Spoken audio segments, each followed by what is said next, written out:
Hey everybody, it's me, Pete. I'm obviously not with you at church here in the flesh today, but I'm with you in spirit.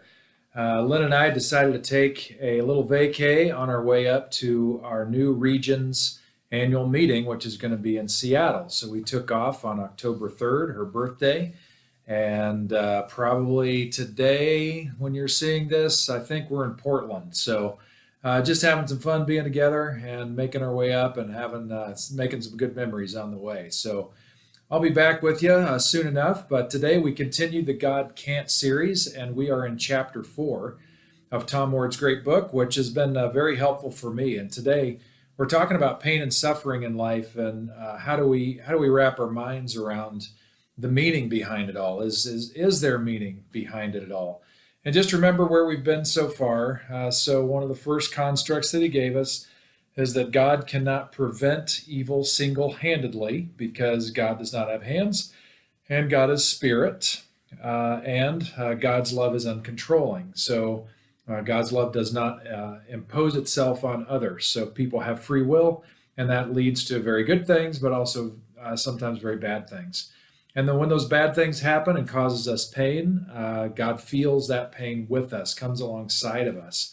And there are ways that we can introduce things into our lives that help us experience that reality of God feeling with us, which is pretty cool. And then the last time I spoke, let you know about this concept about God working toward healing. And we talked about prayer and how that works and how it doesn't work and what's involved in God's healing work, because God is always at work to heal. But because of the constraints of the reality that God doesn't have hands and that God is spirit and that we have free will, that changes the variables. There are more variables involved than we want to realize. But when they all cooperate, if you recall, it is much more likely for healing to happen.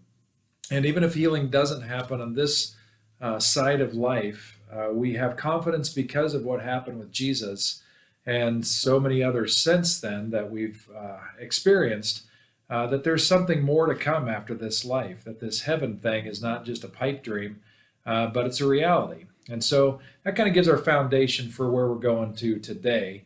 And today's construct that Ord gives us is that God squeezes good from bad. And we're going to unpack that here in just a second. So it's 2001, and it was Holy Week. It was that week between Palm Sunday and Easter. And I went up to rehearse with a choir up at PUC in Angwin, and I was a soloist for something or other. And as I was coming home, I was a little tired because it was a Sunday evening, and I'd preached a couple times earlier that day. And so I thought I'd grab 2001, right? So I was just here. I was very new, so give me some grace here. But I was up in Angwin and thought, oh, I'll just grab a Coke or Diet Coke before I make my way back. Now, the reason that's funny, you should all be hysterically right now, is because it's very difficult to find anything with caffeine in it up in Angwin, because part of the Seventh-day Adventist belief is that caffeine is a terrible no-no, right up there with premarital sex and stuff. So anyway, it was an attempt in futility for me to try to find a Coke to keep me awake back home. And I went the wrong way. I think I would run into the town of Angwin when there really isn't a town of Angwin. And I was heading down toward Pope Valley in this windy road. The roads were just a little bit wet. And I realized pretty soon this was going nowhere. There was no Coke to be had. And so I did a U-turn in this really windy road, which itself was pretty stupid. And on my way back up toward Angwin, I made a mistake. I got myself in a wreck, and I'll explain a little bit more about that later. And when I rolled my car, it busted out the sunroof. I talked about this scar a couple weeks ago. And my head drug along the ground for a little bit and opened it up pretty good. I ended up walking away from that wreck after I went to the hospital and got a bunch of staples put in my head. And then later on that week, I was okay except for that. Car was trash, so that's the end of that one. But later on that week, I led a service at the church for Maundy Thursday, which is a communion and sometimes foot washing type thing. We did it last spring. And while I was doing this service, my head was still ringing a little bit. I wasn't quite all there.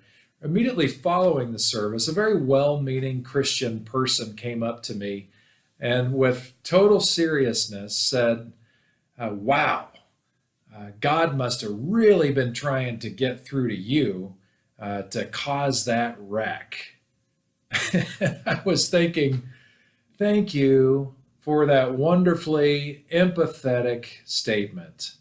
It just reminds me of Jesus when he said, no greater love has any man than this than when they put their friends through torture to make a point. It just felt just like Jesus when she said that. I'll never forget it. Now, that's kind of a crazy thing to think about, but I bet you've thought about that at times. I bet there have been moments in your life when bad things have happened to you kind of out of the blue. Maybe it's a car wreck, maybe it's a health scare, maybe it's a job loss, maybe it's a wildfire, maybe it's an earthquake. I don't know, but I bet there's been some time in your life when something bad has happened to you and you stepped back and you wondered, you entertained the idea for just a second, or somebody encouraged you to, like that person did for me, and say, what is the meaning of this? As if to say, what is God trying to get through to me that God needed this to happen? What's the meaning of it all? I see this pretty regularly on Facebook, by the way. Christian people who terrible things are happening and they're wondering, what's the meaning of this? And of course, in the national discourse of things, there are national Christians, regarded, highly powerful people, high profile people, and they weigh in on these things. So the wildfires in California, the earthquake in California, there are people that don't live in California that are pretty sure it's because of us Californians that that's what God was wanting to do. We didn't vote the right way or something. I'm not sure. I know when HIV/AIDS, really came into awareness in the 1980s, some Christian leaders with some renown, were just condemning it as God's judgment against LGBTQ folks. And so as if to say God was creating this, causing this thing as a punishment toward these people who were engaging in what they viewed as sinful activity. There was a woman, she was still very popular, and her books are still read, particularly in conservative and evangelical circles. Her name is Johnny Erickson Tata, and she came into great fame because of her life story and what she was able to do after a tragic accident. When she was just 17 years old, she had a diving accident. She dove into a river in a shallow spot. She didn't think it was shallow. She broke her neck, and she became paralyzed from the neck down. Well, what happened after that's pretty remarkable. She was fairly resilient, incredibly resilient, really, completely paralyzed. She still ended up writing over 40 books, learned to paint by holding a toothbrush, holding a paintbrush in her teeth, and creating artwork. And she's a celebrated speaker going around to mega churches and conventions and things like that, talking about her experience. And it's very motivational, inspiring to see somebody with that kind of limitations and that kind of thing happen to rise above it. And who wouldn't be inspired by that kind of a story? It's pretty good. Now, Joni, for whatever reason, has the theological construct that she does. And her theological construct leads her to believe that God caused this accident, that it was an allowance of God to make this accident happen. And she goes so far as to say that not only did God allow it to happen, but that actually God was doing it to punish her for her sins. What do you think about that? 17-year-old girl getting punished for her sins, a punishment that is going to last the rest of her life. That's kind of troubling. But some of the things that she builds her case on, her theological case, come from the scriptures. One verse from Ephesians 5:20 says, "And give thanks for everything to God the Father in the name of our Lord Jesus Christ," as if to say, you should be grateful for this terrible accident because that was God's will, and look what's happened since then. And there's another passage that kind of helps her hone in this whole I was punished for my sin. Comes from Hebrews chapter 12. And this is actually a quote from the Old Testament, but it says, "My child, don't make light of the Lord's discipline, and don't give up when he corrects you, for the Lord disciplines those he loves, and he punishes each one he accepts as his child." And this is kind of tough to swallow, the whole construct. And especially when we read these verses, we're like, well, gosh, is that the way we're supposed to think about these things? Because that sure seems different than what Thomas Ord is saying, and it is different. What Joni is saying is that whereas Ord is saying that there are some things that God can't do, she's saying, no, God can do whatever God wants, and God wanted this to happen because of my sin, not Pete's sin, but because of Joni's sin, and that's just the way it worked out. And Joni would even go on to say in some of her writings and some of her speeches that, she felt it was right because she was just so certain that if she'd gone on to college, she would have just slipped into greater morality than she already had. And I don't know, man. I'm just thinking about this, and I have a hard time with this. I was kind of a hellraiser in high school. I kept that pretty on the down low, but I was hardly squeaky clean. And I'm thinking about the kind of stuff I was up to, mostly flirting around with girls and partying a little bit. And I'm thinking to myself, I wonder if Joni outdid me. I doubt it.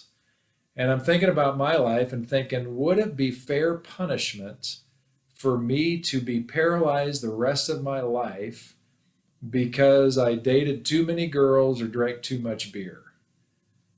I don't think so. And so this is a tension point that we need to resolve, and I'm guessing you need to resolve as well. What do we do with this kind of thinking? And a couple chapters ago that we looked at, Tom Ord encouraged us to wonder if it matters if the way we think about love is congruent with the love of God. And he really encouraged us to come to the conclusion that yes, we should, as sentient beings, as we understand what love is, we should have at least as a pretty good knowledge of God's love. God's love could be far greater than our love, but they should be fairly congruent, especially if love comes from God in the first place. And so I'm thinking about this, and I'm thinking about what we're really asked to do, and does any of this make sense? And I'm thinking about that first verse from Ephesians that we looked at about giving thanks to God for everything. And I don't know that we're supposed to do that, because there are some things in my life I am not thankful for. And I'm sure there are things in world history that we should not be thankful for. I'm sure that we should not be thankful for the Holocaust. I'm sure that we should not be thankful for American slavery and slavery of any kind. I'm sure that we should not be thankful for human sex trafficking that is prolific today. I'm sure that we should not be thankful for extreme poverty that doesn't need to be there. I'm sure that we should not be thankful for starvation where people are dying literally every day because they don't have enough food because people around the world are getting in the way of getting that food to the people who need it when they need it. I don't think we're supposed to be thankful for that. That does not make any sense. And in terms of the punishment thing as an act of love from God, I think I'm a pretty good dad, and I think I've got a pretty good bead on what discipline and punishment, should look like for parenting and all that. And I'm telling you, man, if I decided to do something like God did to Joni Eareckson Tada and tried to say, well, that was love, how do you think that's going to play out in the court of law in the United States? It's not. If I did that to my kids in some frame, I'm in jail for a good long period of time, and I should be. And so I wonder if there's a different way to think about these things, particularly with the constructs that Ord is trying to put forward. He has some ideas about this. And this is what he has to say on the give thanks for everything to God the Father in the name of our Lord Jesus Christ. He says, if God doesn't want, cause, or allow evil, we are not obligated to thank God for it. Evil is not part of a divine conspiracy. Making sense of gratitude requires that we believe God cannot prevent evil single-handedly. Victims needn't say, "Thank you, God," because evil occurred. It wasn't God's will. But they can believe God works in every situation, trying to squeeze good from the bad God didn't want in the first place. They say, "In spite of pain and tragedy, I'm grateful for the good that is in my life, good that has God as its source." Well, I think we can feel better about that way of framing things because that part makes sense. We don't have to feel good about the awful things that we go through in our life, but we can feel good about the good things that God helps to bring out of terrible situations that God didn't want or allow or plan or cause in the first place. I'll talk some more about that later. And on the discipline thing, he has some really good insights here. To go back to the original language, he talks a little about this in his book, by the way, where the quote from Hebrews is probably coming from a Greek translation of the Old Testament by the time this was written in the New Testament. It's kind of confusing, but that's how it was. The Old Testament was written in Hebrew, and the word is different in the Hebrew than it was in the Greek scriptures that the Old Testament was also translated into, which Hebrews is borrowing from. I'm sure that makes perfect sense. But anyway, this is what word says. Good discipline does not mistreat, abuse, or humiliate. Helpful discipline uses nonviolent measures. Healthy discipline of children involves teaching them the negative consequences that come from unhealthy behavior. Good disciplinarians warn of the harm that comes from wrongdoing. If the discipline mentioned in Hebrews is like instruction from a fitness trainer, a life coach, or tutor, we understand discipline as positive. Positive discipline isn't imposed. It's non-coercive instruction, correction, or training. A loving God disciplines us in non-coercive ways for our good. God's discipline isn't punitive, it's instructive and encouraging. Good discipline promotes well-being by training us in ways that help us live well. Well, there's a good Bible story that talks about a person that had a major struggle in their life that sometimes is used as a proof text for God intending things to happen. It's the story of Joseph. I may have alluded to it a couple weeks ago, or perhaps it was just in praxis that we talked about a little bit. But the story is this.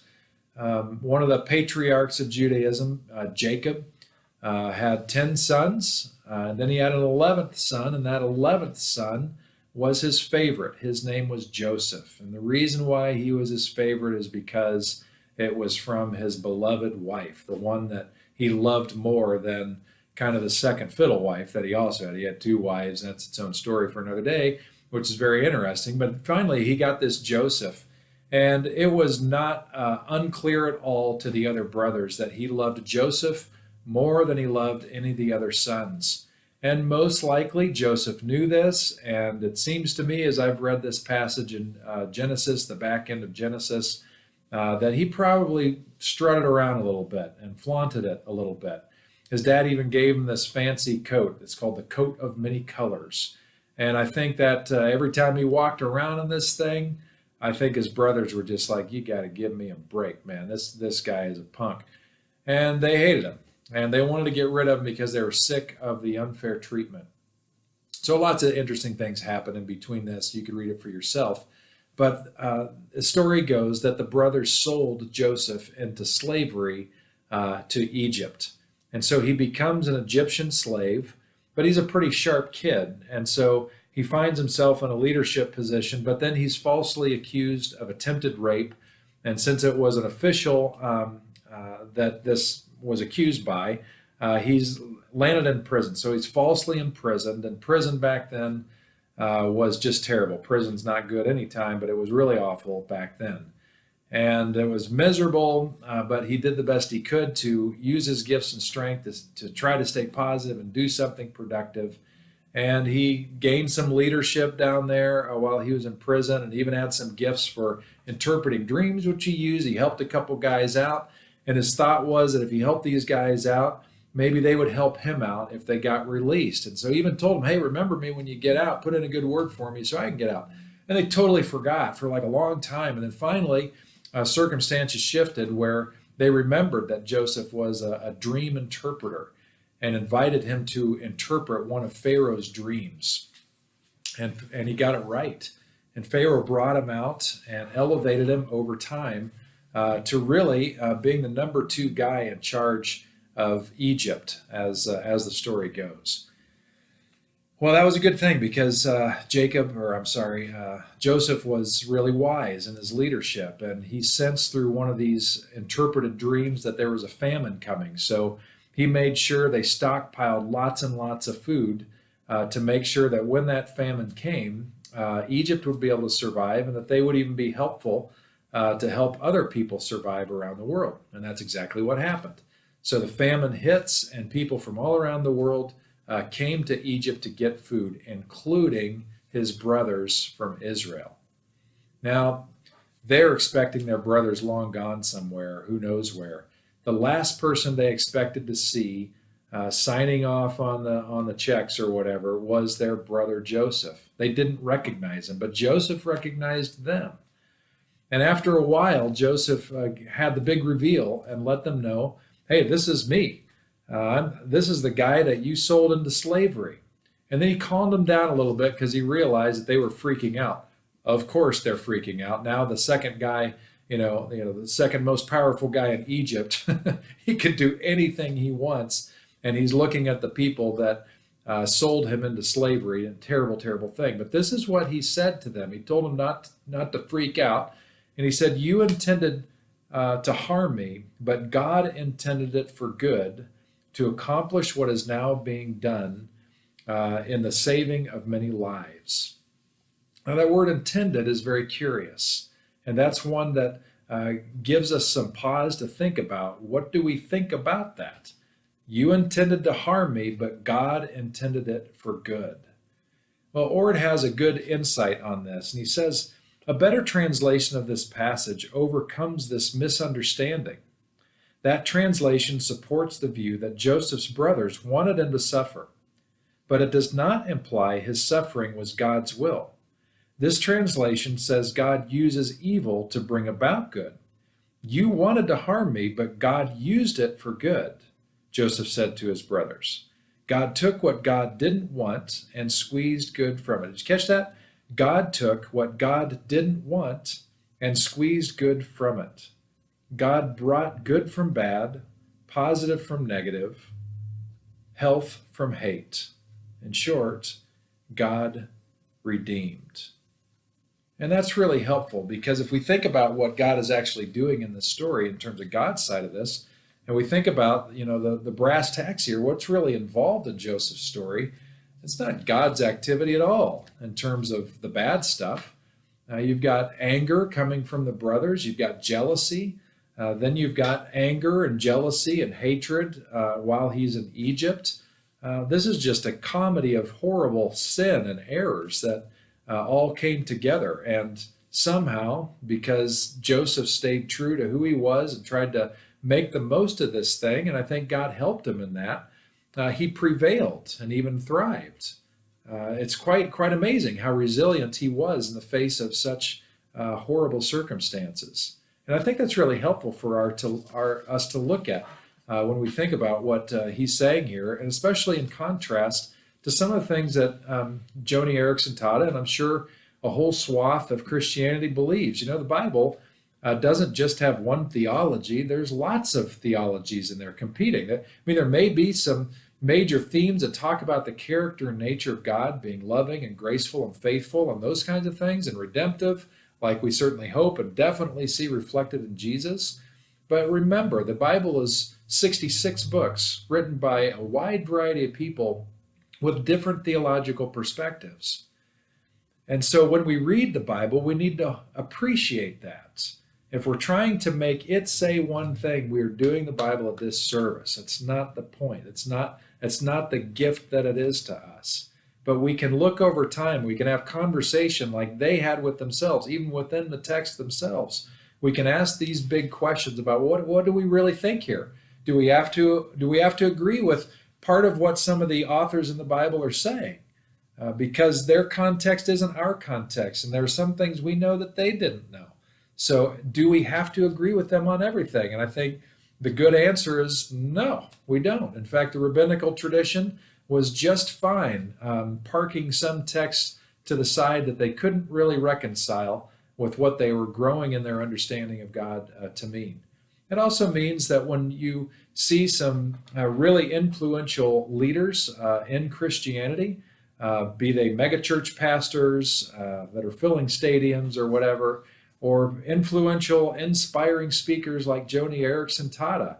Okay, so that's what she believes about what happened in her life, but that doesn't mean you have to agree with her. It doesn't mean that that is the only way to think about such things. And what Ord is doing with his book is he's giving us alternatives, different ways to view this stuff that particularly I find very freeing and I think very hopeful, because it gives us a healthy way to think about our life, God, who God is. It's asking lots of deep questions about what we really believe.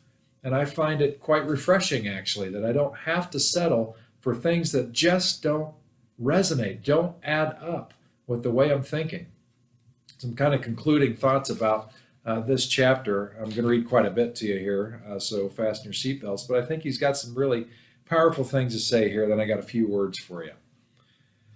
So Ord says, I believe God uses suffering to mature us. And God responds to evil by helping us and others in positive ways. But I don't think God causes or allows suffering and evil for this purpose.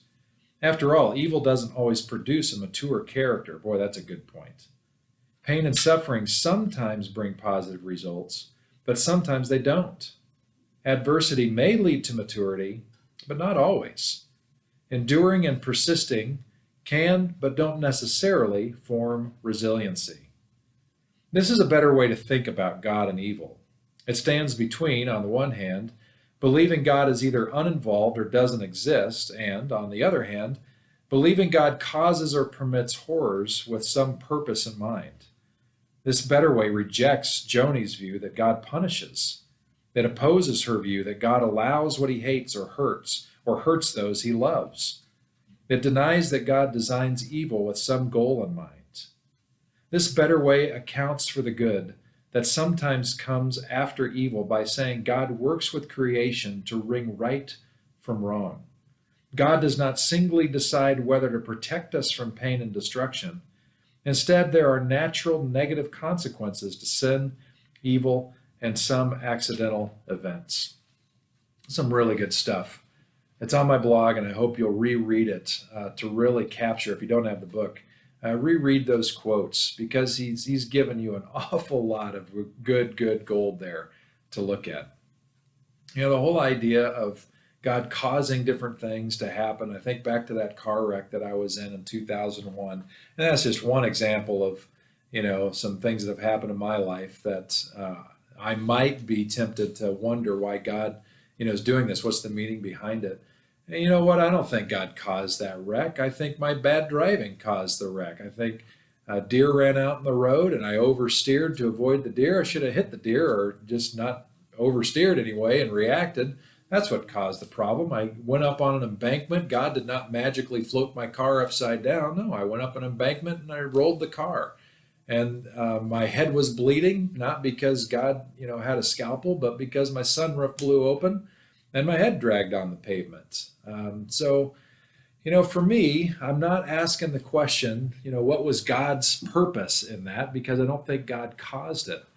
But I'll never forget that night. I'll never forget that kind of crazy way that I think somehow God's hand was involved in some way by God's Spirit. But the first person on the scene that night was an off-duty EMT. And he was driving his pickup slow. That was my greatest fear. I had no fear of dying. I knew that you know, that was going to be okay. But I was afraid, while I'm upside down in the car trying to figure out how to get out, I was afraid of not living, of missing out on my family and seeing my kids grow up and growing old with my wife and all these life experiences I want to be a part of. And so when he helped get me out and took me to the side of the road and put pressure on my wound, as I sat there, I wasn't filled with fear of what God was doing for me, or I wasn't asking God, what is the meaning of this? But I was thinking about some serious, meaningful questions. I was doing an immediate assessment of the priorities in my life and realizing that this was a close call. And it could have gone really, really bad, could have gone much worse than it did, could have been over for me. And so it was one of those moments where I took pause and just asked myself the question, how am I going to make this critical thing that just happened to me a meaningful moment in my life? Is it just going to be a bad thing that happened to me and I'm going to forget about it? Or am I going to allow this suffering that I'm experiencing right now to be a catalyst for my own personal growth? And that's exactly what I went after. And so I just re-upped on my commitment that I already had, but I just felt that much more passionate about my commitment to be a good dad and a good husband, and I've tried to do that, and to be faithful as a pastor here at this church, because those kind of things sharpen our focus in a real quick way. And I really think that that is the more important question to ask is, how are we going to make meaningfulness out of the stuff that we've gone through that's been very painful? Richard Rohr, I'm a big fan of Richard Rohr. I read him just about every day. And one of his books that really has helped a lot of people is entitled Everything Belongs. And there's parts of that book, Everything Belongs, that a lot of people don't like. It's not because he's not right or it's not good stuff. It's because he's saying that we need to allow every part of our story to belong in our story, to inform us, to teach us. And what he recognizes is that there are some parts of our lives that we don't want in our story. We don't want to remember. We don't want to talk about. We don't want to remember the trauma that happened to us. We don't want to remember the stupid, sinful mistakes that we made, which hurt ourselves and other people. We'd rather forget about those things. And yet, those things belong in our story. They're just there. And that's kind of Richard's point. He's saying, by ignoring them, it doesn't mean they're not there. So it's better to just recognize that everything belongs in your life that's happened in your life. It's not that God created all these things to happen, but they are there. All the stuff in your life is there. So the real question is, especially with the painful stuff, is how are you going to get in cooperation with God to squeeze good from that bad stuff that happened? Which is the question of, how are you going to find meaning?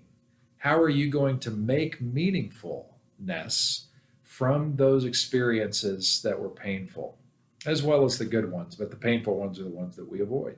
That's a serious question.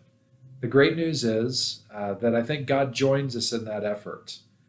I've talked about over the past weeks about how God is involved. I just want to say this again, and I want to say it as clearly as I can, because sometimes I think in Ord's process or construct here, it can feel a little bit like God has been incapacitated in some way, and that God really doesn't do much in this equation. But I want to tell you that that's not what I think he's saying. That's certainly not been my experience. When I talked a couple weeks ago about how Lynn and I, we're more in love with each other now than we ever have been. It's not because we were hardly in love before. Are you kidding me? When we first got together, we were inseparable. We were crazy in love with each other. The difference now is we're still crazy in love with each other, but we got 27 years together to just make that all the more incredible.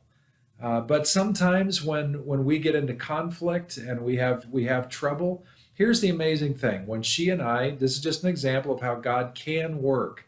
And when she and I both are in the same space where we want resolution, we want things to be better, and we're praying that we will have God's help in making that happen with forgiveness and letting go and all that, because we're both very human people, that is when God enters in. And there have been times in our relationship when the Spirit of God helps us in that process to heal, to forgive, to let go. And I think the same is true with this meaningful making stuff. that there are deeply painful things that every person on the planet goes through. It is a part of the human experience, but it doesn't need to be the end of the story. And it doesn't need to keep us down for the rest of our lives. It doesn't need to define us. The pain does not need to define us. And yet, I believe that as we decide to go in and take that courageous step and take a look and ask questions about, all right, how am I going to draw meaningfulness for my life? How can I grow in response to even the hard things that have happened to me? I am absolutely confident that God joins us in that effort, and the Spirit of God works with our mental capacities and our emotions and the whole thing, because God is always wanting to draw us forward to wholeness. That's what saved means. He wants to make us whole and complete, to restore us to who we can be. So, as we close out today, I hope you'll be wrestling with these questions. Because some of the questions that Ord is raising with Johnny Erickson taught in some of these scripture verses, these are big questions. These aren't ones that you just pass off easily. And I hope that you'll really chew on these and really examine what you really believe about this stuff. And I hope that for that painful areas of your life, I hope that you'll spend some time and not ignore them anymore, but allow them to belong to your story and allow them to give you meaning and help you grow going forward. That's my hope and my prayer for you. So I hope you have a great week. I hope you've had a great service. I'm sorry not to be here. Kind of, not really, because I'm on vacation. But anyway, I'm thinking about you. Kind of, not really, but I am kind of thinking about you, and that's has some value. So I'm glad that you're here today, and I will see you upon return from my vacation. All right, have a great day, have a great week, and we'll see you when I get back. Thanks a lot.